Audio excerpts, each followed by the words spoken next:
வணக்கம் அன்பு சொந்தங்களே. நேற்றைக்கு தமிழக வெற்றி கழகம் தனிப்பெரும்பான்மையுடன் 108 தொகுதிகள் வெற்றி பெற்றிருக்கு. இன்றைக்கு ஆட்சி அமைப்பதற்கு கோரிக்கை விடுத்துள்ளார் விஜய் அவர்கள். 2 வாரத்துக்குள் நாங்கள் அறுதி பெரும்பான்மையை நிரூபிப்போம் சொல்லியிருக்காங்க. அதன் அடிப்படையில் ஆட்சி அமைக்க கவர்னர்கள் அழைப்பு விடுப்பார். என்னுடைய கணிப்பு 2 வாரத்தில் அறுதி பெரும்பான்மை எப்படி காமிப்பார் விஜய் அவர்கள் அப்படின்னா, காங்கிரஸ்லேருந்து 5 பேர் ஆதரவு தருவாங்க. சரிங்களா? அதுக்கப்புறம் அனைத்து இந்திய அண்ணா திராவிட முன்னேற்றத்தில் இருந்து ஒரு 5 பேர், அது ஏடிஎம்கேல இல்லை, அவங்க கூட்டணியில் இருக்கிற அன்புமணி ராமதாஸ், அவங்க ஒரு 4 சீட்டு, அப்புறம் இன்னொரு சீட் இருக்குது. இந்த 5 சீட்டு ஆதரவு கொடுக்க வாய்ப்பு இருக்குது. இதுதான் நடக்கும் அப்படின்னு நான் நினைக்கிறேன். உங்கள் கருத்து என்னன்னு சொல்லிட்டு கமெண்ட்டில் போடுங்க. இப்போது இது இந்த டிஎம்கே கூட்டணியிலேருந்து 5 பேர் வராங்க. காங்கிரஸ் அவங்க டிஎம்கே கூட்டணியில் தான் இருந்தாங்க. அடுத்து அதிமுக கூட்டணியிலேருந்து ஒரு 5 பேர் வராங்க. ஸோ இது ஒரு சமத்துவம் மாதிரி இருக்கும். மக்களுக்கு நல்லது செய்கிறதுக்கு ஒரு சமத்துவமான ஒரு கூட்டாக இருக்கும், ஆதரவாக இருக்கும். சரிங்களா? இதுதான் நடக்கும்னு நான் நினைக்கிறேன். பட் உங்களுடைய கருத்துக்களை நீங்கள் கமெண்ட்டில் வெளியிடுங்க. இப்போ என்னன்னா, அவர் ஆட்சி பொறுப்பேற்றவுடன் கொஞ்சம் ஹார்டாக பார்க்கணும்.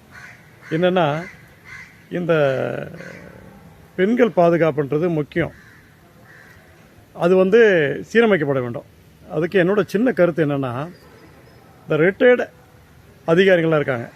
இப்போ ஐபிஎஸ் ரவின்றவர் கருத்து கணிப்பு சொன்னார், 120 சீட்டு வாங்குவோம் சொன்னார். கரெக்டாக 108 சீட்டு வாங்கிட்டாங்க. அந்த மாதிரி ரிட்டையர்டு ஐபிஎஸ் ரவி போன்றவர்கள்லாம் ஒரு கூட்டம் அமைச்சு இந்த கஞ்சா விற்கிறது, இந்த பாலியல் வன்கொடுமை இதெல்லாம் கண்டுபிடிச்சி அவங்களுக்கு கடுமையான தண்டனை, கிட்டத்தட்ட ஒரு 20 ஆண்டுகள் வெளியிலே வர முடியாத ஒரு தண்டனை அப்படி கொடுத்தா ரொம்ப நல்லாயிருக்கும். அவங்களுக்கும் ஒரு இன்ட்ரெஸ்ட். என்ன, ரிட்டையர்ட் ஆகிட்டாங்கன்னா அவங்க ஓய்வு பெற்றுருவாங்க, தைரியமாக ஒர்க் பண்ணுவாங்க, யார் கண்ட்ரோலும் கிடையாது. என்ன, அதனால் அவங்க தைரியமாக அதெல்லாம் தீவிரமாக கண்டுபிடிச்சி நடவடிக்கை எடுக்க ஒரு ஆதரவாக இருக்கும் விஜய் அவர்களுக்கு.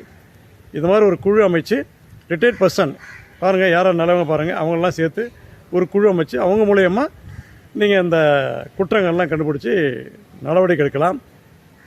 இப்போது என்னோடய கணிப்பு, காங்கிரஸ் 5 சீட்டு, அன்புமணி ராமதாஸுடைய 4 சீட்டு, திரு விஜயகாந்த் அவருடைய மனைவி அவர்கள் பிரேமலதா மேடம் அவர்கள் வந்தால் சரியாக இருக்கும்.